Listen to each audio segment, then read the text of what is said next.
नमस्कार। मैं रीना शर्मा अपने यूट्यूब चैनल सुनी अनसुनी में आप सबका स्वागत करती हूँ। दोस्तों, ये एक कहानी तब की है जब कृष्ण और अर्जुन कहीं जा रहे थे।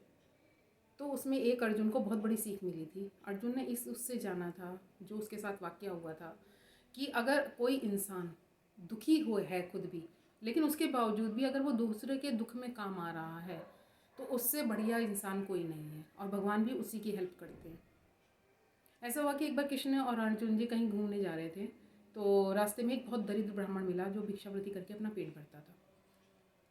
तो बहुत जब उसकी उसकी दया से, उसकी जो दरिद्रता थी उससे अर्जुन को बहुत दया आई उसकी दरिद्रता पे, और उन्होंने उसको एक स्वर्ण मुद्राओं से भरी हुई पोटली दे दी। और उन्होंने सोचा कि इससे इसकी दरिद्रता दूर हो जाएगी, उसको भिक्षावृत्ति नहीं करनी पड़ेगी। लेकिन अगर किसी का पीछे दुर्भाग्य पड़ा हो तो उसकी वो कैसे हो सकती है, मतलब उसका भाग्य उदय हो ही नहीं सकता अगर मतलब उसके भाग्य में सुख है ही नहीं। तो वो जैसे ही ब्राह्मण अपने घर की तरफ जा रहा था पोटली लेके खुशी खुशी सपने में अपने कि मैं ये करूँगा मैं ये करूँगा, रास्ते में उसे एक डाकू मिला और उसने चाकू की नोक पे उससे वो पोटली गरीब ब्राह्मण से छीन ली और चला गया।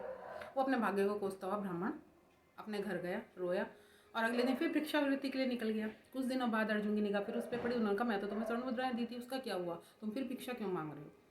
तो उसने रोते हुए अपनी सारी बात कही। तो अर्जुन ने कहा कि ठीक है, ऐसी बात है, पोटली उसको दिखाई दी थी, हाथ में थी इतनी बड़ी, तो उसने लूट लिया। ऐसा है, उन्होंने एक उसको बहुत कीमती माणिक दिया कि ये तुम अपनी जेब में छुपा लो, तो किसी को दिखाई भी नहीं देगा और इससे तुम्हारी बेच के दरिद्रता दूर हो जाएगी। तो ब्राह्मण ने कहा ठीक है। वो अपने घर गया और उसने उस माणिक को अपने पुराने, जो घर में पुराना पानी का एक घड़ा रखा हुआ था, उसमें छुपा के रख दिया कि ये यूज़ में नहीं है और मैं कल बाजार में जाके इसमें बेच आऊँगा। वो आराम से सो गया।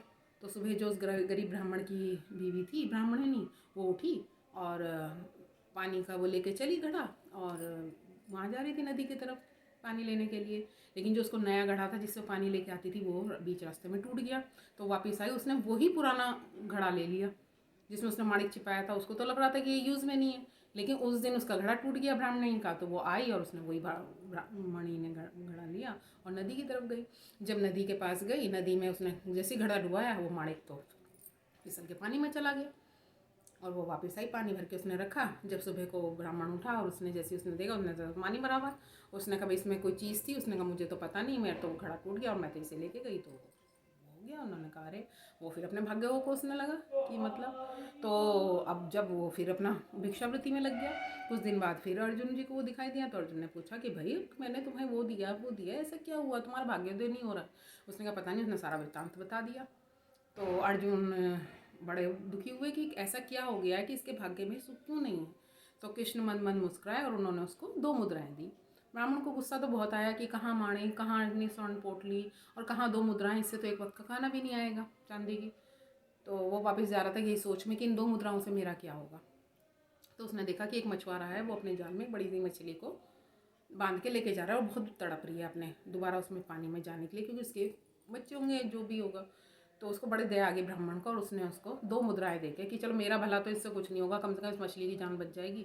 उसने उससे मछुआरे से मछली खरीद ली और उस मछली को कि मैं इसको नदी में छोड़ दूंगा, उस टाइम अपने कमंडल में डाल दिया मछली को। कमंडल में डाल के जैसे ही वो चले ब्राह्मण, तो उन्होंने देखा कि मछली ने कुछ निकाला है।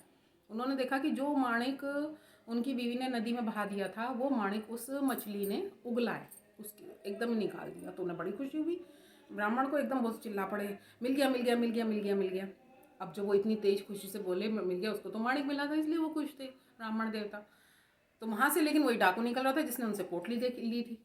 जब उसने सुना मिल गया मिल गया मिल गया, तो वो बोला एकदम, डाकू सोचा कि अरे इसने तो मुझे देख लिया, पहचान लिया, और अगर इसने राजा के सिपाहियों को बता दिया जो अभी नदी में पानी उनके घोड़े को पानी पिला रहे हैं, अगर उनको पता चल गया और उसने ये बस शिकायत कर दी तो मेरे तो कई साल की सज़ा हो जाएगी और कोड़े भी पड़ेंगे। तो उसने तुरंत उनके ब्राह्मणों के पैर में गिरा और उनसे क्षमा याचना की कि मैंने आपकी पोटली चोरी करी थी, ये रही आपकी पोटली और आप माफ़ करो, लेकिन आप सैनिकों को कुछ मत कहना। तो वही है कि उसको मतलब दोबारा उसको चीज़ें, वो 2 मुद्राओं से ही उसको अपनी चीज़ें वापस मिल गई। क्यों? क्योंकि उसको दूसरे का दुख देख के दुख हुआ और उसने ये नहीं सोचा कि चलो एक टाइम का खाना तो मिलेगा मुझे 2 मुद्राओं से, पहले मैं अपना खाना देखूं। लेकिन उनको उस टाइम मछली की तड़प ज़्यादा महसूस हुई और वो उसके काम आए। तो आपके काम भगवान तभी आता है या आपके सुख की प्रभा भगवान तभी करता है जब आप दूसरे के दुख की चिंता करते हैं। अगर आप सिर्फ अपने सुख में सुखी हो, अपने ही दुख से दुखी हो, आपको किसी की कोई परवाह नहीं है, अपने ही रोने आपके ख़त्म नहीं हो रहे हैं, तो भगवान भी आपकी सहायता नहीं कर सकता। 2 बार अर्जुन ने उनकी सहायता करी, लेकिन उसकी सहायता कब काम आई? जब वो दुख से, दूसरे के दुख से दुखी हुआ। तो इसी प्रकार ये है कि जो दूसरे के लिए जरा सी भी सेंसिटिव होता है, जो दूसरे के लिए जिसके मन में थोड़ा सा भी वो आती है कि भाई हाँ ये दुखी है, इसको मेरे से ज़्यादा ज़रूरत है, जब इंसान दूसरे की हेल्प करने में ज़्यादा आगे बढ़ता है तभी उसका भला होता है, तभी भगवान उसकी सहायता करते हैं। दोस्तों, अगर आपको मेरी वीडियो पसंद आई हो तो प्लीज़ मेरे चैनल को सब्सक्राइब करना ना भूलें।